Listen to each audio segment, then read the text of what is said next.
ma belle-sœur organise un mariage chez moi et je ne suis pas invité, mais le jour de son mariage, la princesse découvre que j'ai changé la serrure et qu'il n'y aura pas de mariage. Ma belle-sœur a décidé d'organiser son mariage, dans ma propre maison. Le hic? Je ne suis même pas invité. Et devinez quoi? Le jour J, la princesse découvre que j'ai changé la serrure et qu'il n'y aura tout simplement pas de mariage. J'ai 34 ans et je suis ce forum depuis pas mal de temps. Aujourd'hui, j'ai besoin d'un peu de recul sur une situation qui me dépasse. J'ai parcouru beaucoup d'histoires à propos de belles-sœurs compliquées, en espérant tomber sur quelqu'un qui aurait vécu un truc semblable. Mais apparemment, la mienne sort du lot, et j'ai vraiment besoin d'avis extérieurs. Comme ça concerne ma belle-sœur, impossible d'en parler directement avec mon mari, vous savez, les histoires de famille, c'est toujours délicat. Alors voilà, ma belle-sœur, 27 ans, prévoit de se marier ce printemps. Et devinez où elle veut célébrer la cérémonie? Chez moi. Oui, vous avez bien entendu. J'ai une grande maison, 4 chambres, une piscine et un jardin immense. Sans vouloir paraître prétentieuse, c'est un super endroit pour un mariage. Son fiancé est irlandais, donc toute sa famille va venir de l'étranger, et il leur faut un endroit où loger. Elle a tout imaginé, la cérémonie dans le jardin, puis le dîner à l'intérieur, dans notre grand salon. Tout un programme. La vraie question, c'est, est-ce que je suis d'accord avec ça? Franchement, je ne sais pas. C'est d'ailleurs pour ça que je viens chercher des conseils ici. Laissez-moi vous remettre un peu dans le contexte. Je suis marié depuis 8 ans. Mon mari et moi nous sommes rencontrés à l'université, on est sortis ensemble 4 ou 5 ans avant de se marier.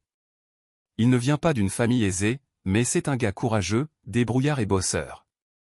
Son père a toujours fait des petits boulots, et sa mère prenait des emplois occasionnels. Ils ont une fille, sa sœur cadette, qui vit encore chez eux. Elle a 27 ans, ne travaille pas et dépend entièrement d'eux. Non seulement ils la nourrissent et la logent, mais ils cèdent à ses moindres caprices souvent bien au-delà de leurs moyens. Contrairement à mon mari, qui a fini son master, elle a abandonné l'université en cours de route. Et ses parents ne l'ont même pas poussée à reprendre. Elle se dit, inspirée, par une influenceuse qui répète qu'un diplôme ne sert à rien pour devenir riche ou célèbre. Pour moi, c'est incompréhensible, parce que j'ai grandi dans un environnement totalement différent. Mes parents, eux, étaient aisés, mais jamais ils ne nous ont tout donné sur un plateau. Oui, on a fréquenté une école privée, mais pour le reste, on devait se débrouiller. Mon père nous répétait que s'il voulait qu'on fasse des études supérieures, il fallait décrocher une bourse ou contracter un prêt étudiant, il ne paierait pas nos frais de scolarité. À l'époque, on pensait qu'il était radin. Alors on a bossé dur, et on a eu nos bourses. Aujourd'hui, je comprends à quel point il avait raison. Cette éducation nous a rendus indépendants, et en observant ma belle-sœur, je mesure encore plus la valeur de ce qu'il nous a appris. Quand j'ai eu mon premier job après l'université, j'ai d'abord fait n'importe quoi, soirées, voyages, dépenses impulsives. Mais un jour, mon père m'a pris à part pour me parler sérieusement d'immobilier. J'étais ravi, pensant qu'il allait enfin me donner un coup de pouce financier. Mais non. Il voulait simplement que j'achète une maison, par moi-même. Il a payé la mise de départ, mais le reste, c'était à moi de gérer. Il m'a expliqué l'importance d'avoir mon propre toit le plus tôt possible. Il m'a même conseillé de louer une partie de la maison pour alléger mes paiements. Aujourd'hui, je possède cette maison, et avec les prix actuels, je me rends compte à quel point c'était une bonne décision. Sans lui, je n'aurais probablement jamais pu me permettre une propriété de cette taille. Quant à mes relations avec mes beaux-parents, elles sont correctes, sans plus. On se voit rarement, ils habitent de l'autre côté de la ville, et je suis souvent prise par le travail. J'entretiens tout de même un lien poli avec ma belle-mère, on s'appelle chaque semaine, mais avec ma belle-sœur, c'est une autre histoire. On ne se supporte pas. Elle ne m'aime pas depuis le début, probablement parce que j'ai essayé de la convaincre de reprendre ses études et de trouver un job. De son côté, elle pense que je suis jalouse d'elle, sous prétexte que ses parents la chouchoutent pendant que les miens m'ont laissé me débrouiller seule. Le pire, c'est que mes beaux-parents se plaignent sans cesse de leurs difficultés financières, tout en continuant à subvenir aux besoins de leur fille adulte. Mon mari et moi avons même proposé de l'aider à trouver un poste dans un bureau, mais ni elle ni eux ne s'y sont intéressés. Soyons clairs, elle est paresseuse, et ses parents entretiennent ce comportement. Alors, Pourquoi veut-elle se marier chez moi? D'abord, parce que l'endroit s'y prête, grand jardin, salon spacieux, et hébergement possible pour les invités. Ensuite, parce qu'elle n'a pas les moyens de louer un lieu. Si ce n'est pas chez moi, elle devra probablement se contenter d'un mariage civil. Elle ne gagne rien, et ses parents n'ont pas de quoi financer un grand événement. Mon mari, lui, ne veut pas s'en mêler, il dit que c'est ma maison, donc ma décision. C'est aussi pour ça que je l'aime, il me laisse gérer ce qui me revient. En résumé, je ne savais pas si je devais accepter que ma belle-sœur transforme ma maison en salle de mariage. Mise à jour numéro 1, le mariage est prévu après-demain, et aujourd'hui, j'ai appris que je ne suis même pas invité. Ironique, non. Le mariage a lieu chez moi, et je ne figure même pas sur la liste des invités. Pour être honnête, j'avais fini par dire oui. J'étais un peu hésitante au début, mais j'ai voulu faire preuve de bonne volonté. Maintenant, je regrette amèrement cette décision. Je suis furieuse, alors pardonnez-moi si je me défoule un peu ici. Ma belle-sœur, soyons honnêtes, est le genre de femme qui utilise les hommes pour leur argent et on sait très bien ce qu'elle offre en échange. Le plus drôle, c'est qu'elle n'est même pas si jolie. Et côté cerveau, n'en parlons pas. Mais bon, vous savez comment sont certains hommes quand les lumières s'éteignent, le reste n'a plus vraiment d'importance pour eux. Apparemment, elle sait comment s'y prendre, parce qu'elle a réussi à en attraper un. Elle appelle son fiancé le jackpot. Sérieusement. Elle n'est pas seulement superficielle, elle est aussi une menteuse. J'ai récemment découvert que son fiancé irlandais était plutôt fortuné, banquier, famille aisée, le tout. Et pour l'impressionner, elle lui a fait croire que ma maison était la leur. Oui, vous avez bien lu. Je savais qu'elle racontait ce mensonge depuis un moment, mais honnêtement, ça ne m'affectait pas directement, alors je n'ai rien dit. Mais quand son fiancé lui a passé la bague au doigt, elle a débarqué chez moi pour me supplier de lui prêter la maison pour son mariage. Et si ça ne suffisait pas, mes beaux-parents ont fait la même chose.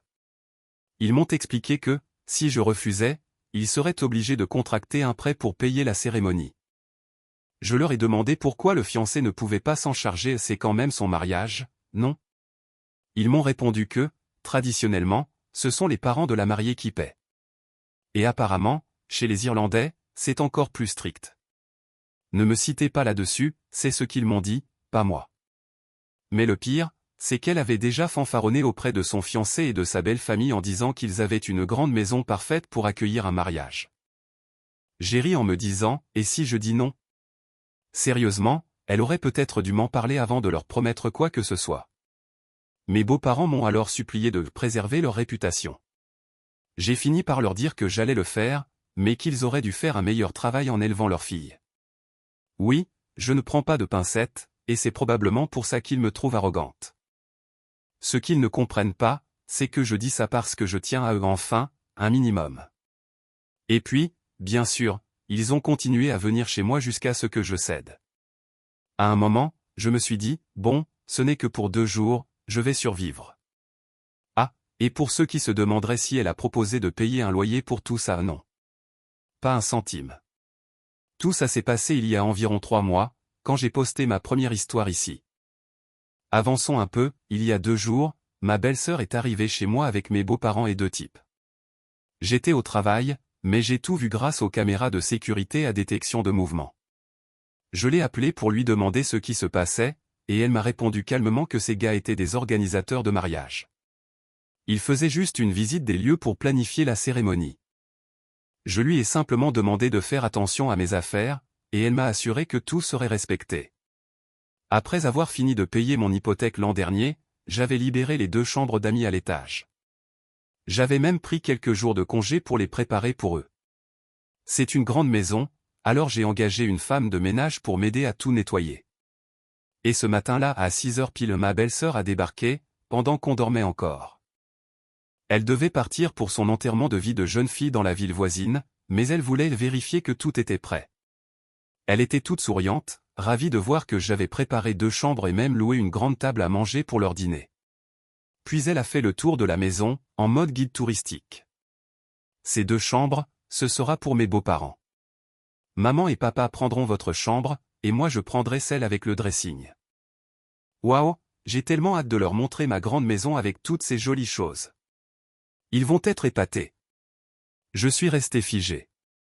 J'ai fini par lui demander, confuse, attends, où est-ce qu'on est censé dormir, nous? Elle m'a regardé avec un air blasé et a répondu. Oh, je ne sais pas. Vous pourriez aller chez vos parents, ou à l'hôtel, non? Vous gagnez bien tous les deux, je suis sûr que vous pouvez vous le permettre. Je lui ai dit, pourquoi on devrait quitter notre propre maison? Et là, avec un ton moqueur, elle a lancé. Parce que, pour eux, c'est la maison de mes parents, tu te souviens. Ce serait bizarre pour eux de penser que leur fille vit ici avec son frère et sa belle-sœur mariée. J'étais tellement abasourdi que j'en ai eu le vertige. Je lui ai demandé, donc tu vas faire croire à tout le monde que tu vis ici comme une princesse, dans ma maison? Elle a haussé les épaules, tranquille. J'ai insisté, et si tes beaux-parents nous demandent où on habite, selon ton petit conte de fées? Oh, ils ne poseront pas la question, puisque vous ne serez pas là. J'ai demandé, et nos affaires, nos photos, nos souvenirs? Tu comptes faire quoi? Je leur dirai que tout ça m'appartient. On devra juste enlever les photos du couloir avant leur arrivée. J'ai soupiré, puis j'ai dit, alors, même si on disparaît pour entretenir ton mensonge, on les verra quand même au mariage, non? Et là, qu'est-ce que tu leur diras? Elle m'a regardé d'un air calme et a répondu. Oh non, il y a un malentendu. Vous n'êtes pas invité au mariage, ni au dîner de famille. J'étais complètement sidéré. Quoi? Et elle a ajouté, comme si de rien n'était. Je ne sais pas d'où vient la confusion, mais je ne vous ai jamais invité. Mes parents vous ont envoyé une invitation? Non. Eh bien voilà. À ce moment-là, je me suis senti complètement idiote d'avoir accepté tout ça. J'ai crié le nom de mon mari, qui dormait paisiblement. J'ai tellement hurlé qu'il a bondi hors du lit, les yeux encore à moitié fermés. Je lui ai dit, furieuse. Tu savais qu'on n'était même pas invité au mariage? Son corps était debout, mais son cerveau, lui, dormait encore. Quel mariage? A demandé mon mari, encore à moitié endormi. Oh, tu sais, le mariage de ta sœur. Celui qu'elle organise chez nous. Apparemment, on n'est pas invité. Il m'a regardé, confus, pensant que je plaisantais. J'ai répété. Oui, ta sœur vient littéralement de me dire qu'elle ne nous a jamais envoyé d'invitation. Alors, comment aurions-nous pu deviner qu'on était conviés?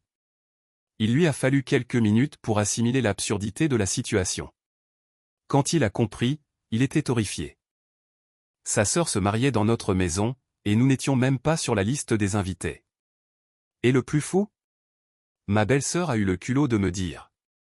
Oh, si ça te dérange tant que ça, ton mari peut venir et dire que tu es malade. Comme ça, tu as une excuse pour ne pas venir. J'étais bouche bée. J'ai demandé. Et c'est quoi, ta raison officielle pour expliquer notre absence, alors? Elle a rigolé. En plein visage. Puis elle a dit, en souriant. Oh, tu ne vas pas y croire. J'ai dit à mes beaux-parents que ta famille t'a renié parce que tu es toxique. Je suis resté un moment sans voix. Puis je me suis dit, évidemment. C'est exactement le genre de choses qu'elle ferait.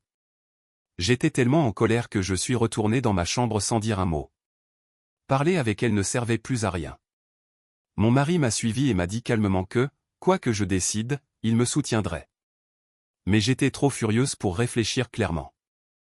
J'ai pris un moment pour souffler, et j'ai décidé d'écrire ici, en espérant que poser tout ça par écrit m'aiderait à y voir plus clair. Et franchement, ça m'a fait du bien. Cela dit, ça ne veut pas dire que je vais céder à ses caprices. Je ne sais pas encore exactement ce que je vais faire, mais une chose est sûre, je ne vais pas quitter ma propre maison pour protéger ses mensonges. Peu importe ce qui se passera, je vous tiendrai au courant. Mise à jour 2. Salut à tous, merci pour vos réactions et vos messages, vous aviez raison. Ma belle-sœur vit complètement dans un monde parallèle. Avant de raconter la suite, laissez-moi répondre à quelques questions que beaucoup d'entre vous ont posées. D'abord, comment a-t-elle pu entrer chez moi quand je n'étais pas là? Eh bien, je lui avais donné une clé de secours. Oui, je sais, grosse erreur. Mais j'avais tout sous contrôle, le porche, le salon, le jardin et la piscine sont tous couverts par des caméras. Je me sentais donc en sécurité. Ensuite, comment son fiancé a-t-il pu croire que la maison était à elle? Honnêtement, je n'en ai aucune idée. Ils sortent ensemble depuis moins d'1 an. Apparemment, 2 semaines avant le mariage, elle l'a amené chez moi pendant que j'étais au travail pour lui faire visiter sa maison. Après avoir posté ma première mise à jour, j'ai discuté de tout ça avec mon mari. Même s'il me disait que la décision m'appartenait, il était inquiet. Il craignait que si je changeais d'avis, le mariage de sa sœur s'écroule et que ses parents soient humiliés. Je lui ai répondu, alors allons leur parler directement. On est donc allé chez mes beaux-parents pour tout leur expliquer, notamment le fait que leur fille prévoyait de nous exclure de la cérémonie. Et devinez quoi? Ils étaient déjà au courant. Mon mari a explosé. Attendez, vous saviez qu'elle ne nous invitait pas et vous étiez d'accord avec ça? Ma belle-mère, nerveuse, a balbutié. Eh bien, on pensait que vous étiez d'accord aussi. Après tout, aucun de vous ne nous a demandé pourquoi vous n'aviez pas reçu d'invitation. J'étais stupéfaite. Sérieusement? On aurait dû vérifier qu'on était invité à un mariage, organisé chez nous? Mon mari et moi nous sommes regardés, abasourdis. Puis il a crié.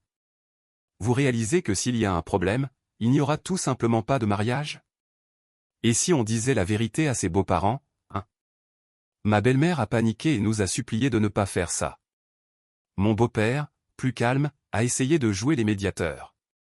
Écoutez, si elle vous envoie maintenant une invitation et s'excuse, accepteriez-vous de venir au mariage? Je n'ai rien répondu. J'étais trop en colère pour parler. Alors il s'est tourné vers sa femme et lui a dit de téléphoner à leur fille. Ma belle-mère a hésité, mais un seul regard sévère de son mari l'a convaincue.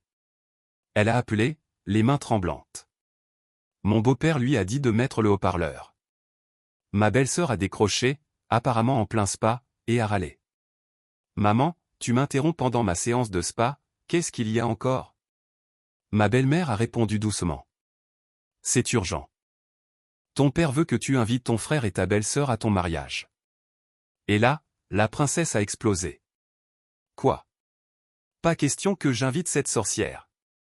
Elle se croit toujours plus maligne que tout le monde. Ma belle-mère a essayé de la prévenir en chuchotant. Chérie, ils sont là, ils t'entendent.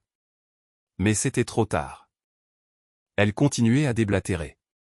Tu sais très bien qu'elle attire toujours l'attention avec ses histoires d'emploi, de carrière, d'investissement et toutes ses leçons de morale. Si elle vient, tout le monde va la regarder, pas moi. Je veux être la star de mon mariage, pas qu'elle me fasse passer pour une idiote. Donc non, elle ne mettra pas les pieds là-bas. Et clic, elle a raccroché. Je n'ai pas pu me retenir. J'ai crié. Tu parais stupide parce que tu es stupide. Puis j'ai tourné les talons et quitté la maison, folle de rage. Quand mon mari s'est levé pour me suivre, ses parents ont tenté de le retenir. Ils lui ont dit de me calmer et ont promis qu'ils allaient parler à leur fille pour qu'elle s'excuse. Je leur ai juste lancé. Qu'elle garde ses excuses. Qu'elle aille se faire voir. Et comme si ça ne suffisait pas, quelques heures plus tard, ma belle-sœur m'a envoyé un message. Assure-toi d'enlever vos portraits du couloir et de quitter la maison après avoir supervisé les préparatifs demain. Mon fiancé et sa famille arriveront à 10 heures, alors partez avant. Oh, et veille à ce que mes parents soient déjà sur place avant que les organisateurs n'arrivent. Elle a terminé par. Je dors chez une amie après mon enterrement de vie de jeune fille. J'irai directement au salon depuis là-bas, puis sur les lieux du mariage. Ta future mariée préférée vernis à ongles. Sérieusement? Je me suis juste dit. Mais bien sûr, Votre Altesse, je vais m'assurer que tout soit parfait pour votre grand jour. Quand on est rentré à la maison, il devait être autour de 4 heures de l'après-midi. J'étais encore bouillante de colère. La première chose que j'ai faite, c'est appeler un serrurier. En moins d'1 heure, toutes les serrures avaient été changées. J'ai dormi un peu plus tranquille ce soir-là, sachant que la princesse n'avait plus accès à ma maison. Plus tard dans la soirée, mon mari a appelé son père. Il lui a dit, sans détour, que le mariage n'aurait pas lieu ici. Il valait mieux qu'il trouve un autre endroit, parce qu'on ne prêterait plus la maison. Mon beau-père était abasourdi. Il a essayé d'appeler sa fille, mais elle était occupée à boire comme un trou à son enterrement de vie de jeune fille. 1 heure plus tard, il nous a rappelés, complètement paniqués. Qu'est-ce qu'on fait maintenant? Les invités arrivent dans 2 jours. Mon mari lui a simplement répondu. Si tu veux sauver la face, appelle les invités et annule tout. Trouve une excuse, n'importe laquelle. Mais il n'y aura pas de mariage ici. Cette nuit-là, je n'ai presque pas dormi. Pas parce que j'étais nerveuse, non, parce que j'étais étrangement excitée. Rien que d'imaginer la tête de ma belle-sœur quand elle découvrirait la vérité, ça me donnait envie de rire. Le lendemain matin, vers 6 heures, la sonnette a retenti. C'était l'organisateur du mariage. Costume impeccable, carnet à la main, prêt à transformer la maison en lieu de rêve. Je lui ai ouvert calmement et je lui ai dit. Désolé, mais il n'y aura pas de mariage ici. C'est ma maison, et j'ai changé d'avis. Il m'a regardé, totalement perdu. Mais... Mademoiselle, le prénom de la belle-sœur et son fiancé ont réservé cet endroit pour aujourd'hui. J'ai haussé les épaules. Alors appelez-les. Parce que la maison n'est plus disponible. 1 heure plus tard, quelqu'un a encore frappé à la porte. Cette fois, c'était le fiancé de ma belle-sœur. Un homme visiblement confus, pas agressif, juste déboussolé. Bonjour, désolé de vous déranger, a-t-il dit poliment. Ma fiancée ne répond pas à son téléphone. Est-elle ici? Je lui ai répondu, le plus calmement du monde. Non. Et pour être clair, ce n'est pas sa maison. Il a froncé les sourcils. Je pense qu'il y a un malentendu. Nous devions nous marier ici aujourd'hui. Je suis son fiancé, et vous êtes sa belle-sœur, non? J'ai vu vos photos dans le couloir la dernière fois. Je lui ai souri. Oui, c'est bien moi. Et justement, il y a quelques vérités que vous méritez d'entendre. D'abord, c'est ma maison. J'y vis avec mon mari. Ta fiancée, elle, habite toujours avec ses parents, à l'autre bout de la ville. Et je suis désolé de te dire ça, mais le mariage ne se tiendra pas ici. Il n'a rien dit, juste un long silence. Je crois qu'il a compris. Vers 9 heures, la princesse en personne a débarqué. Elle tambourinait à la porte comme une folle, hurlant mon nom. J'ai ignoré. Alors elle a appelé mon mari, prétendant que j'avais viré l'organisateur et saboté le mariage. Mon mari lui a dit la vérité, tranquillement. La maison n'est plus disponible. Trouve un autre lieu. Elle a pété les plombs. Elle criait dehors, frappait la porte, nous suppliait d'ouvrir. J'ai fini par ouvrir la fenêtre et lui ai lancé. Si tu continues à cogner comme ça, tu vas finir en prison le jour de ton mariage, enfin, si ton mariage a encore lieu. Elle nous a insultés de tous les noms possibles, hurlant qu'on avait ruiné sa vie. Finalement, les voisins ont menacé d'appeler la police, et elle est partie. J'ai bloqué son numéro. Mais elle a continué à envoyer des messages vocaux à mon mari et des horreurs pleines d'insultes, l'accusant de trahison parce qu'il ne l'avait pas défendu. Je lui ai demandé s'il était contrarié. Il a soupiré et m'a dit. Bien sûr que ça me blesse, mais elle l'a cherché. Elle pensait que tout lui serait toujours servi sur un plateau. Et il avait raison. Elle a été ingrate du début à la fin. Elle a menti à tout le monde, a prétendu que ma maison était la sienne, et m'a exclu de son propre mariage en me traitant de sorcière. Que espérait-elle qu'on fasse? Ses parents, évidemment, n'ont pas bien pris la nouvelle. Pour eux, j'étais la méchante qui avait gâché le mariage et éterni leur réputation. Mais franchement, si leur sens des valeurs consiste à approuver le mensonge de leur fille, alors qu'elle organisait un mariage dans ma propriété sans même me prévenir, je crois que je peux vivre sans leur approbation. Le mariage a donc été annulé, purement et simplement. J'ai appris plus tard que ma belle-sœur et ses parents étaient allés supplier la famille du fiancé, leur demandant une semaine de plus pour tout réorganiser ailleurs. Mais le fiancé, lui, n'a pas mâché ses mots. Il les a traités de menteurs devant tout le monde, a annulé les fiançailles et a dit qu'il devait reconsidérer la relation. Honnêtement? Bonne décision. Je ne sais pas ce qu'il adviendra d'elle maintenant, mais moi, je suis soulagé. J'ai une vie à vivre, un travail à faire, et je n'ai plus de place pour leur drame. Que Dieu la bénisse, elle et ses mensonges. Mise à jour 3. Quelques jours ont passé depuis ce qui aurait dû être le grand jour de ma belle-sœur, le mariage de conte de fées qu'elle comptait organiser chez moi. Spoiler, il n'a pas eu lieu ici, ni ailleurs. Son fiancé a tout annulé en découvrant l'étendue de ses mensonges. Et honnêtement, je ne peux pas lui en vouloir. Si elle est capable de mentir à ce point, imaginez la suite d'une vie commune avec elle. Depuis, elle pleure sans arrêt et me tient pour responsable. Apparemment, tout est de ma faute. Bien sûr. Parce que visiblement, c'est moi qui ai inventé tous ces mensonges, pas elle. Son ex-fiancé est passé chez nous récemment. Il voulait s'excuser pour tout ça.